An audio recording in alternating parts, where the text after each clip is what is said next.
Features of a computer. A computer has some wonderful features that make it different from a human being. Let us learn about them one by one.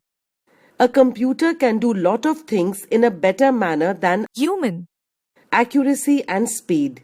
I never make any mistake and work at a very high speed. I can make mistakes and I need more time to do any work. Storage. I can Store a large amount of information and never forget it. I may forget the information stored in my mind. Work process.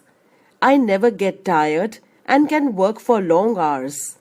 I need rest after working for some time.